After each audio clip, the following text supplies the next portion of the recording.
हूँ आपका दोस्त Gyanendra. Knowledge career coaching classes के ऑफिशियल यूट्यूब चैनल में आपका स्वागत है। जैसा कि बच्चों आपने देखा कि आज हम पढ़ने वाले हैं चैप्टर 7। चैप्टर 7 का नाम प्रत्यावर्ती धारा, अल्टरनेटिव करंट। ठीक है, तो अल्टरनेटिव करंट में बेटा पढ़ेंगे हम विभिन्न प्रकार के एसी परिपथ, different type of AC circuit. ये कितने टाइप्स के होते हैं?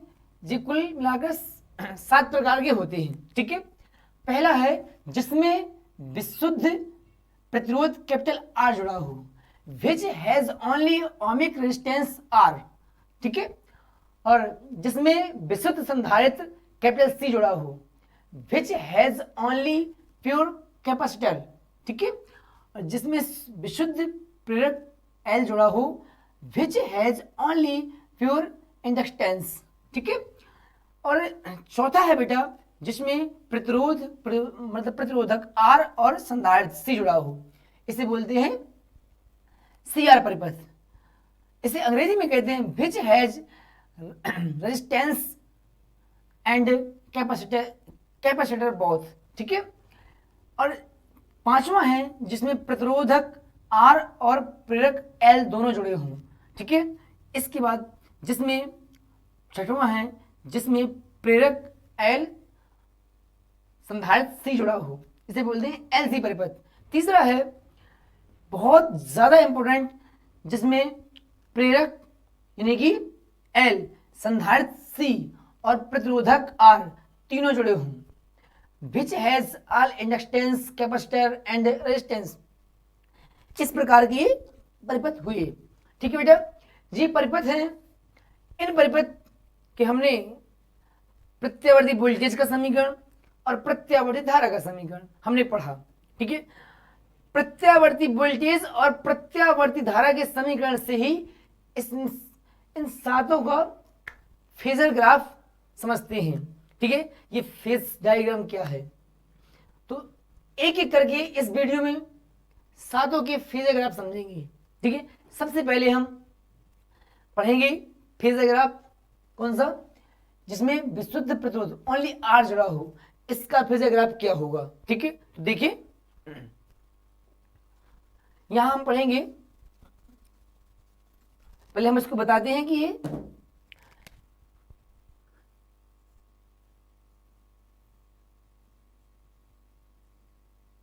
इस तरीके से होता है।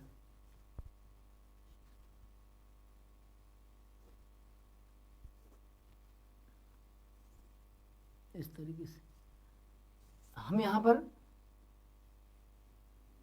एसी वोल्टेज देते हैं,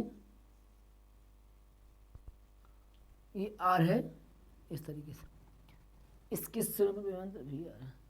लीजिए जी हो गया आपका एसी। अब V बराबर V0 sine omega D G, इससे ये परिपथ है, ये डायग्राम है इसका फेजर ग्राफ क्या होगा। जब फेजर ग्राफ पढ़ेंगे इसके बाद V और I के मध्य कालांतर देखेंगे। ठीक है, देखिए फेजर ग्राफ पढ़ेंगे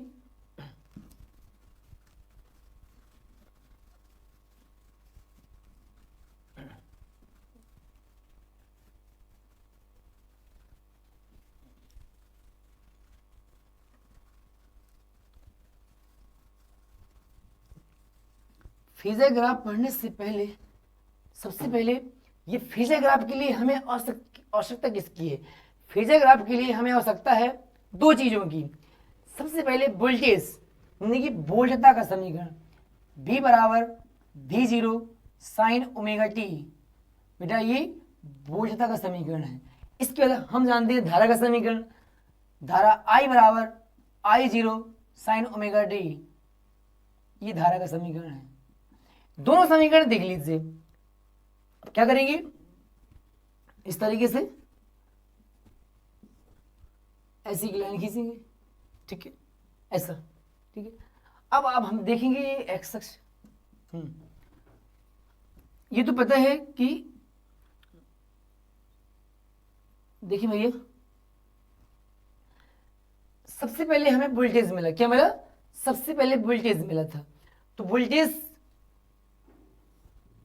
कुछ एंगल ओमेगा डी एंगल बना रहा है, ओमेगा डी जे वोल्टेज, ठीक है, इस तरीके से ये वोल्टेज है। अब जितना ओमेगा डी, देखो वोल्टेज का समीकरण भी 0 साइन ओमेगा डी है, थीटा का मान ओमेगा डी है और इसमें थीटा का मान ओमेगा डी है, इसका मतलब है ये भी यही इतने एंगल में आता हुआ इससे आएगा आई। ये हुआ, इस तरीके से हम इसको कर सकते हैं यहाँ,